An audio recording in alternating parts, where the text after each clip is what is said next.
¿Te acuerdas de esa película, serie, programa de televisión que marcó una etapa en tu vida? ¿O ese videojuego que te voló la cabeza? Todos los jueves a la hora de almuerzo en Radio UNIAC, tu ventana para mirar con otros ojos y escuchar lo que hay detrás de cámara. Imagen en movimiento. Tu break audiovisual con Leonardo Cabezas. Jueves 11 de junio del 2026 y el capítulo número 31 de Imagen en Movimiento por la señal online de Radio UNIAC. Soy Leonardo Cabezas y te doy la bienvenida a este capítulo un tanto especial, con muchas emociones. Despedimos a nuestra directora, Antonella Esteves. Muchísimas gracias, Anto, por todo el increíble, inmenso trabajo. Un honor formar parte de este proyecto bajo tu alero.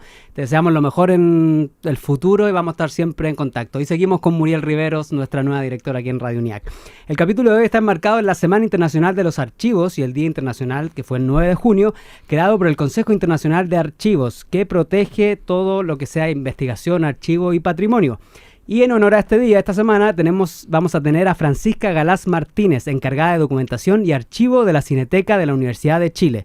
Ella gestiona, conserva y brinda acceso a archivos audiovisuales y documentales vinculados a la historia del cine y la cultura audiovisual. Pero como siempre, antes vamos con nuestro panelista, Raúl Rojas Montalbán, crítico de cine especializado en historia del arte. ¿Cómo estás, Raúl? Muy bien, preparado para el fenómeno del año, que es Backroom. Y tenemos muchas cosas, porque acaba también de fallecer Julio Jung a los 84 años, reconocido actor, comediante, concejal, locutor, animador, fue un multifacético. Vivió exiliado 10 años en Venezuela y también tiene una filmografía bastante interesante, ¿no? Que nos podrías comentar. A ver, yo creo que basta la trayectoria y sobre todo trabajó con una generación de directores que pre y post dictadura. Entonces hay una generación ahí como del 60, Justiniano, Silvio Cayosi, sí. ¿cierto? Y es el actor de una generación. A mí lo que me llama la atención es lo multifacético que fue, y yo de niño yo lo recuerdo más como humorista. Sí. Sí, con el programa de Medio Mundo que tenía en Canal 13 y era, si uno lo ve en perspectiva, ese humor ya es como un humor un poco absurdo, hilarante, pero muy inteligente, muy como el tipo de un humor absurdo al de Office. Entonces ahí como muy interesante el nivel de actores y también de libretistas un poco de ese mundo. Y es interesante recordarlo, y también como lo triste mucho como alguien que trabajó con su memoria, ¿cierto? Se le fue a desaparecer, se fue diluyendo esa memoria y todo lo que fue. Entonces ahí también hay un poco el choque ahí de la enfermedad, lo que es el Alzheimer. Así es, Julio Jung fue bien comprometido con las causas políticas, sociales, siempre con una opinión contra la dictadura, contra las violaciones de los derechos humanos, y en cine lo podemos recordar por las películas Voto más Fusil, Amnesia, La rubia de Kennedy, Coronación, Cachimba, El regalo, No, Neruda y tantas otras. ¿Cuál es tu favorita de todas esas? Ahí Voto más Fusil, que es antes del 73, y Coronación. Coronación es muy interesante porque es una película que que las nuevas generaciones se deberían de enfrentar a ese tipo de relato y a un relato de otra generación. Creo que ahí muy invitado como para que un poco saber de tu historia y sobre todo de quienes han relatado el siglo XX. Sí, eso es lo interesante y ahí como vamos uniendo todo. O sea, como Julio Jung es un gran actor del siglo XX y hoy nosotros ya se está estructurando lo que es el siglo XXI. Sobre todo con Backroom. Con Backroom que es dirigido por un director que parece ser que no se ha formado viendo cine, sino que se ha formado de internet como un medio de expresión. Es internet, es videojuego, fenómenos virales, leyendas urbanas, y parece ser que son directores que no beben del cine, sino que beben de otros fenómenos, y eso me parece como muy interesante la idea, porque es la misma generación del director de Obsesión. Son youtubers. Que comentamos la semana pasada. Que comentamos, ¿cierto? Porque, claro, ahí hay que leer el fenómeno. Son directores del siglo XXI, una nueva generación, ¿cierto? Que de alguna forma beben de otros medios. Y eso también es muy interesante como poder rastrearlo. No beben del cine. Y eso me parece como bien interesante como poder rastrearlo. Y esta película Backrooms también se relaciona con otra que comentaste antes, salida número 8. Por eso es que, claro, entender de que esta idea del backroom, ¿cierto?, del fenómeno viral, ya viene esbozado de otras partes, o sea, como... Muchos años, como en internet, dando vueltas. Claro, aparece en internet, pero como fenómeno ya viene un poco, no sé, pues de el metraje encontrado. de Blair Witch Project, que Found Footage, que es un elemento importante, ¿cierto?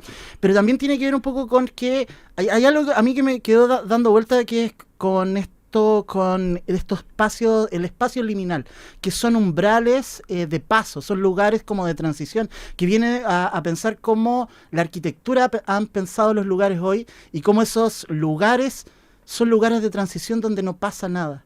Entonces ahí es donde el fenómeno de Internet como que le dio como un sentido a estos lugares, que es, por ejemplo, no sé, ¿cómo está tu colegio en el verano? Absolutamente vacío, y eso produce una sensación. Sí. Entonces lo que yo creo es que Backroom es más que una película, es una experiencia. Y es una experiencia muy, muy fragmentada. Entonces ahí lo que yo haría como una acotación, que para mí la película no es terror. Para mí la película es ciencia ficción. Claro, está catalogada como ciencia ficción y terror psicológico. Exactamente, pero ese es como... Y lo que tiene esa nomenclatura es que tú te das cuenta de que no es un género puro, sino que ya es un híbrido. Entonces ahí también es interesante cómo es, claro, esa idea de esa ciencia ficción, terror, pero también fenómenos que vienen de otras partes que no necesariamente son cine. Entonces es una nueva generación, porque en algún momento, por ejemplo, lo que tiene King Parsons es que es un nativo digital. Yo no soy nativo digital, yo internet la tuve como, no sé, a los 15 años, y eso cambia cómo ven el mundo y sobre todo cómo se informan. Y es muy joven, según la Nacha, nuestra productora periodística, me dijo que tiene 20 años solamente. Es de 2005. Y es el cineasta más joven en llegar al número 1 en la taquilla estadounidense. Increíble. Y ahí creo que otra cosa que podemos leer, dentro del agotamiento del cine, dentro del agotamiento de los superhéroes, parece ser que tanto la ciencia ficción como el terror ha aportado como nuevos relatos, o ha tomado ciertos relatos que son relatos un poquito más periféricos, que vienen como a ordenar esto. Lo que quizás le podría criticar quizás ahí también, que se notan ciertos vacíos. Para mí la película es una fragmentación, ¿cierto? Es un fenómeno que viene un poco de un cortometraje, una serie de cortometrajes, y ahí es donde a esa experiencia se le agrega el guión. Porque la película tiene que durar, ¿cuánto? 2 horas, ¿cierto? Tiene que mantener un relato bien interesante. Entonces ahí es donde el fenómeno se le agrega la idea de, ¿cierto? Esta idea de del guión y del relato. Es algo muy interesante lo que dice, porque mucha gente... nadie sale indiferente del cine, ¿verdad? Pero mucha gente sale muy incómoda porque no entendieron nada. Yo escuchaba comentarios cuando la fui a ver, ¿qué es esta cuestión? ¿Qué sentido tiene? No entendí nada. Claro, porque yo creo que ahí es donde, claro, ahí está un poco la expectativa del público. Como de lo predecible que no fue. Yo creo que primero va esperando terror. Y no es terror lo que... Entonces ahí también hay algo, un poco lo del género, la expectativa que genera con el espectador. Entonces, claro, como no entendiendo nada, porque estamos muy acostumbrados este último tiempo a que nos cuenten las cosas. Vemos demasiadas series de televisión, y las series de televisión tienden a explicar una y otra vez, o películas de Netflix que tienen que explicar el argumento 2-3 veces. Entonces, ahí el espectador se tiene enfrenta... que hacer un trabajo un poquito más... Claro, entonces, y creo yo que la fragmentación es producto del personaje principal, que es un personaje que totalmente aislado, que trabaja en una fábrica, ¿no? Fábrica de muebles. Fábrica de muebles, como bien roñosa, y claro, no entra nadie. No entra nadie, o sea, como no hay público, entonces ya ese lugar se vuelve extraño en ese vacío. Y allí la idea de, claro, el protagonista, ¿cierto? Que es Chiwetel Ejiofor, ¿cierto? Que es Clark, ¿cierto? Va al psicólogo, va al psiquiatra. Entonces ahí está como la idea de que ese espacio, esa fragmentación, esa como pieza trasera también se puede perfectamente convertir como en tu propio inconsciente. Lo interesante es qué es lo que hay en esa infinidad de espacios. Entonces ahí creo que es interesante cómo se une la idea de este espacio, pero también con una idea como de una psicología. Y en el fondo, ¿qué es lo que guardamos? ¿Qué es lo que escondemos? Parece que está como en un patio trasero, en una pieza trasera. Pequeños cajones claro, y ahí está como porque el personaje es una contradicción. Entonces, las contradicciones puede ser una gran contradicción, no sé, soy amante de los animales, pero no tengo ninguna relación con mis padres. Ahí hay las contradicciones un poco de la propia psiquis. Oye, yo creo que tenemos que seguir analizando esto, ya se nos acabó el tiempo en esta vez, pero quizás la podemos retomar la otra semana porque queda mucho, que la gente la vaya a ver. Sí, lo invitamos, y va a ser interesante cuando podamos invitar a Hernán para un poco abrir el debate, hacer esa mesa a 3 partes. Sí, así que vayan a ver las Backrooms o Sin Salida, sigue en cine, película exitosísima en taquilla, ha recaudado $212 millones en todo el mundo. Y nos vemos entonces el próximo jueves. Concurso, sí, lo que anunciábamos la semana pasada y que cierra este lunes 15 de junio. Posteen. Estamos regalando 2 entradas dobles para el cine CCC para ver la película del mes, que es Cactus Pears o cualquiera del cartelera del CCC. Así que métanse a las redes de Radio UNIAC del cine CCC para concursar. Y al Raúl nos encontramos la próxima semana. Nos encontramos. Con sorpresa. Cuídate, muchas Cuídense. gracias. Y ahora recibimos en el estudio de Radio UNIAC a Francisca Galás Martínez, conservadora, restauradora, archivista y artista visual, especializada en preservación del patrimonio audiovisual. Ella estudió en la Universidad de Chile y hoy trabaja específicamente en la Cineteca de la Universidad de Chile. Vendrá a contarnos todo el arduo trabajo que hace en la Cineteca y lo específico de este rubro de la restauración, la archivística y la preservación del patrimonio. ¿Cómo estás, Fran? Bienvenida. Hola, bueno, primero que todo, muchas gracias por la invitación. Para mí es muy relevante venir a contar un poco del trabajo que hago porque generalmente no tengo mucha visibilidad, sobre todo porque estoy ahí escondida en los laboratorios de Cineteca de la Universidad de Chile. Oye, pero a partir, cuéntame entonces, ¿cuáles son tus principales labores o tu rol en la Cineteca de la Universidad de Chile? Bueno, para ser breve, a mí me gusta contar esto como de la misma forma en que los archivos transitan dentro de Cineteca. Y lo primero que hago es recibir el material, hacer un inventario, ver el estado de conservación, poder identificar los grupos documentales que hay. En ese mismo momento también podemos hacer, o se hace la cuarentena, a ver si hay algún agente externo que esté atacando las colecciones. ¿Te refieres como físicamente que el claro, material sea atacado por hongos? Exacto, porque muchas veces vienen con algo que está latente y tenemos que esperar un periodo para que eso termine de florecer o de manifestarse, digamos. Entonces también en ese momento vemos las condiciones con los depositantes, en qué figura también entra, porque puede ser depósito, como dato, puede ser una transferencia. Explícanos brevemente estos conceptos que son bien específicos. Claro, depositar un objeto es dejarlo acá para que nosotros lo resguardemos. Sobre todo la parte física, la investigación, etcétera. El comodato es cuando nosotros lo dejan ahí y nosotros podemos hacer uso de ese material, no sé, para exhibiciones, para que otras personas puedan usarlo en sus salas y ese tipo de cosas. Todas esas pequeñas definiciones se conversan en el ingreso de los materiales, ¿ya? Y luego recibimos el material y todo lo que es audiovisual se va al área al laboratorio de restauración audiovisual y todo lo que es papel se va al archivo de papel. Y ahí es donde yo continúo el trabajo con los materiales en papel, hago la catalogación, la conservación, la digitalización y luego eso va a puesta en acceso para investigadores, quien quiera revisar el material también ya de forma digital y así evitamos que los materiales sean revisados constantemente y se deterioren con el tiempo y así también prolongamos su vida hacia el futuro.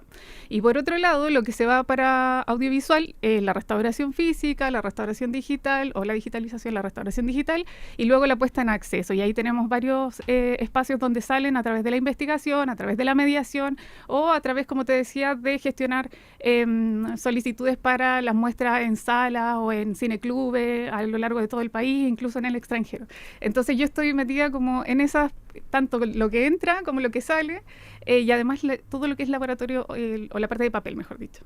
Oye, ¿y cuál crees tú que es el mayor desafío de la preservación y también todo material puede ser digno, entre comillas, de ser preservado, almacenado, archivado? ¿Cuál es el interés?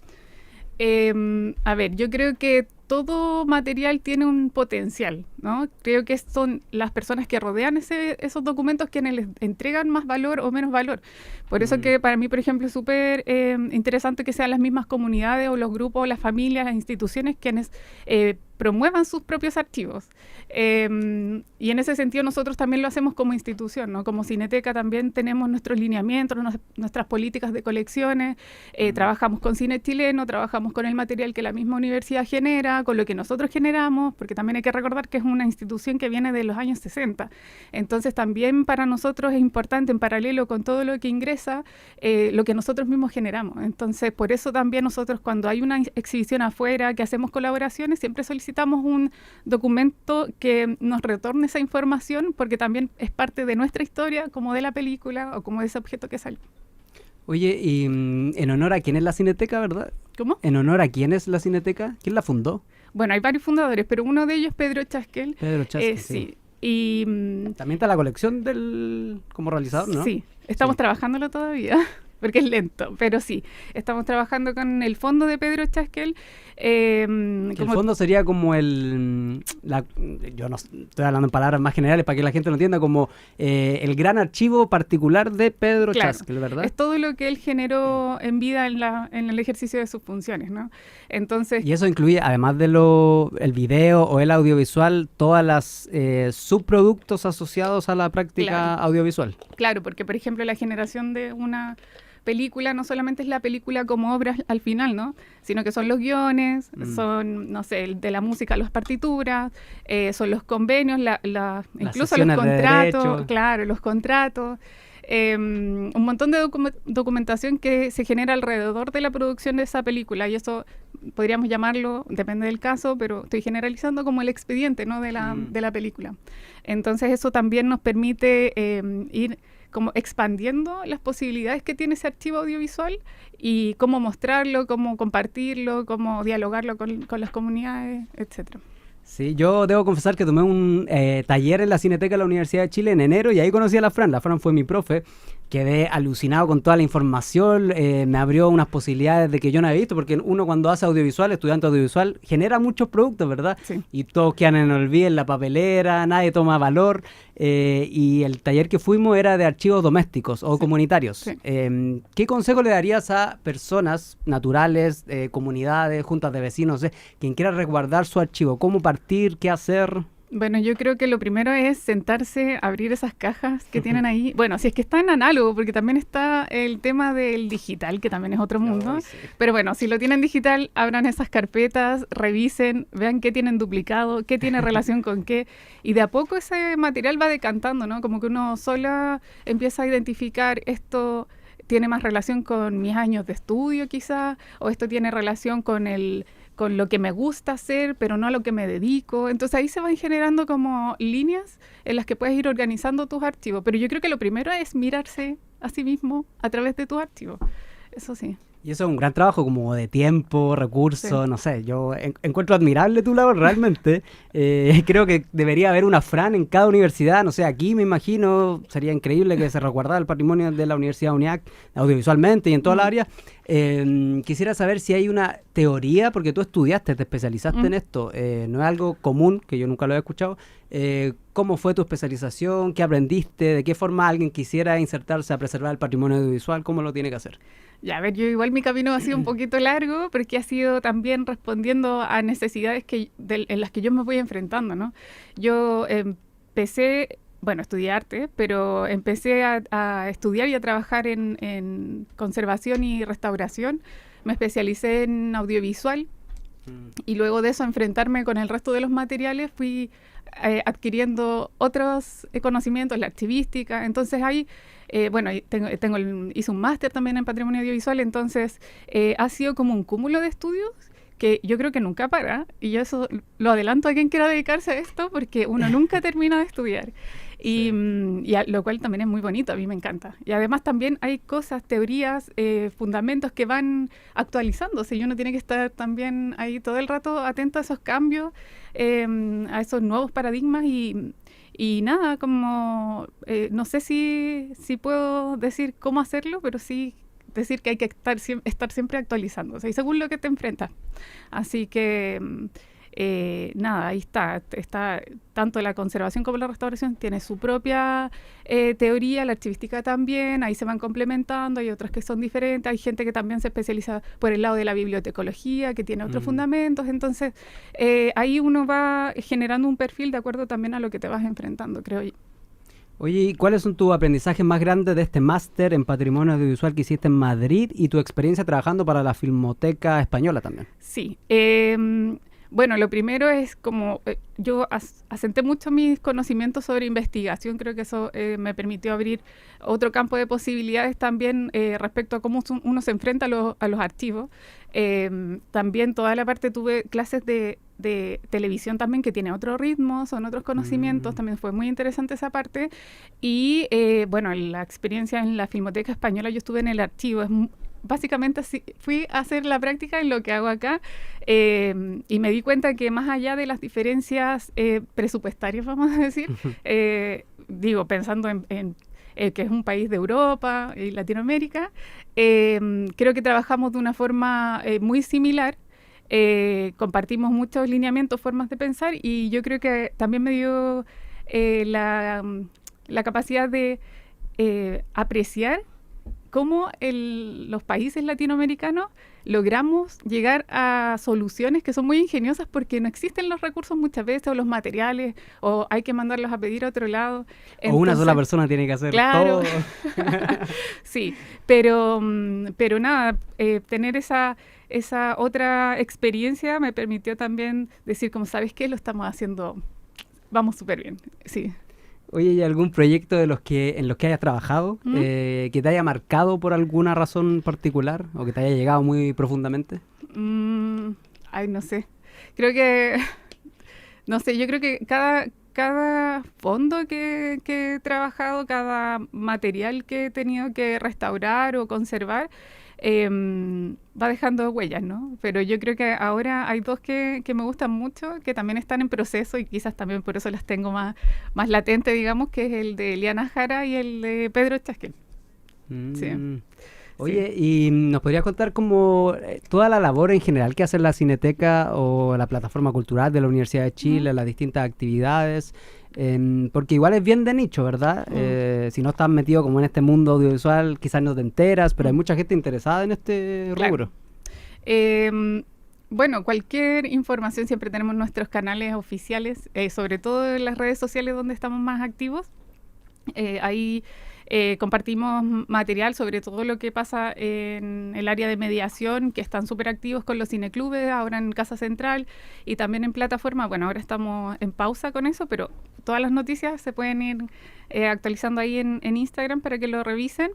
Y nada, y yo también creo que hay una forma en que los públicos o las personas se acercan a la Cineteca que no siempre son como de nicho del cine, y eso es como un cambio también que hemos notado, que es que las personas ya se acercan a los archivos porque encuentran algo en común, como un diálogo en común con ese archivo, porque aparece un paisaje o una ciudad que remite como a sus propias experiencias. Entonces ya el acercamiento no es solamente porque soy un cinéfilo, sino también porque yo me veo en esa imagen. Entonces creo que ese cambio también es interesante porque también significa un cambio en la forma en que catalogamos los materiales. Ya no es solamente esto lo hizo tal director en esta época, sino que es que mira, aquí aparece tal personaje, una persona que se dedicó, no sé, 20 años o 30 o 40 años, no sé, a presidir un club deportivo. Y que quizás viéndolos desde el cine uno no lo va a relevar, pero hay que un poco ampliar eso y empezar a identificar como personas comunes, ¿no? Como nosotros, como todos en realidad. Así que eso. En esta Semana Internacional de los Archivos, ¿cuál es tu mensaje? Si alguien te dice ¿para qué? ¿Cuál es la importancia de preservar? ¿A quién le interesa? ¿Para qué sirve? No sé, yo creo que es una necesidad del ser humano, o sea, que nadie me diga que no lo hace en su casa. Sí. De otras formas, quizás sin criterios, pero sí acumula. Entonces creo que ¿para qué? Creo que es para generar y para generar identidad, para crear memoria, para poder encontrarse con otros en espacios comunes. Creo que el para qué cada uno tiene la respuesta, ¿no? Estamos con Francisca Galaz de la Cineteca de la Universidad de Chile y saludamos a nuestro auspiciador de cada jueves, Mazamiel Panadería y Pastelería, emprendimiento de tradición familiar. Su casa matriz está en Varas Mena, 177 San Joaquín, y tiene 3 sucursales más en Santiago, Ñuñoa, en Santiago Centro, y como siempre nos traen una cajita de regalo aquí con dulces para que la Fran se lleve y los disfrute en esta hora de almuerzo, con mucho cariño de Mazamiel. Muchas gracias, qué rico. Mazamiel.cl. Ya se nos está yendo el programa. ¿Qué recomendación le tendría entonces a una persona que quiere preservar su archivo? ¿Cómo partir? ¿Puede estudiar en algún lugar que tú le recomiendes? Que no sean estudios formales quizás. ¿Cómo? ¿O no hay una sola forma? No, yo creo que sí. Primero hay bueno, cursos de especialización, diplomados, depende también de qué es lo que le interesa más, si es la conservación, si es la organización de los materiales. También, bueno, en Cineteca tenemos programados talleres nuevos, en el verano, bueno, sí, tuvimos sí, sí. uno, se vienen más, así que atentos a las redes, porque si hay algo de eso que les interesa, sobre todo en el área audiovisual, nosotros también estamos programando algunos talleres, gracias a la Valentina. Sí, le mandamos un saludo. Vale, sí, Ávila, ¿no? Sí, le mandamos un saludo. Así que eso, también hay otros archivos que también están haciendo esta bajada de información, que tienen también los intereses similares, que están trabajando quizás no con audiovisual, pero sí con archivos sonoros, por ejemplo, o archivos, claro, en soporte de papel. Entonces hay otros espacios también, instituciones que están como en la misma línea de poder extender y entregar herramientas para que las personas puedan gestionar sus propios archivos. Y una última pregunta. ¿Qué nos falta como país en cuanto a la preservación? ¿Cuál es el estado actual? Oh. Preservación audiovisual, quizás más específico. Claro. Mira, yo creo que no es más allá de lo que pueda entregarnos las instituciones. Creo que personas como nosotros que trabajamos en lugares que tienen la capacidad de poder difundir y extender, es justamente hacer eso que estamos realizando, ¿no? Como entregar herramientas porque nosotros no tenemos la capacidad para reunir todo lo que existe. Yo creo que ninguna institución la tiene, y es súper interesante y importante que sean las comunidades las que se organicen para poder hacer preservación audiovisual, sobre todo ahora que hay mucha generación de audiovisual en digital, ¿no? O sea, los celulares, todo, o sea, hay una cantidad enorme de imágenes, estamos generando imágenes, de hecho estamos generando imágenes con inteligencia artificial, que ya eso es otro tema, y son otros desafíos futuros, digamos. Pero creo que entregar las herramientas a las personas es un paso importante para poder entre todos generar o preservar nuestro patrimonio audiovisual a largo plazo.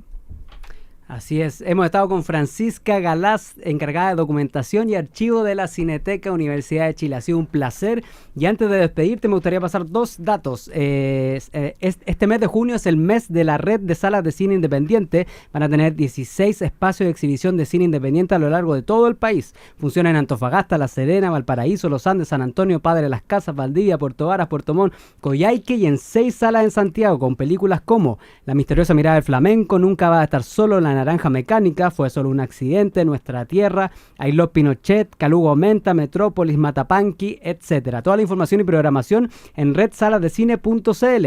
Y también la Sala K Mayor tiene la convocatoria abierta para cortos queer de máximo 20 minutos de cortos estudiantiles. Por el mes del orgullo, esto es parte de las sesiones RUCA. Toda la información la encuentran en salak.cl y pueden postular hasta este domingo 14 de junio, salak.cl.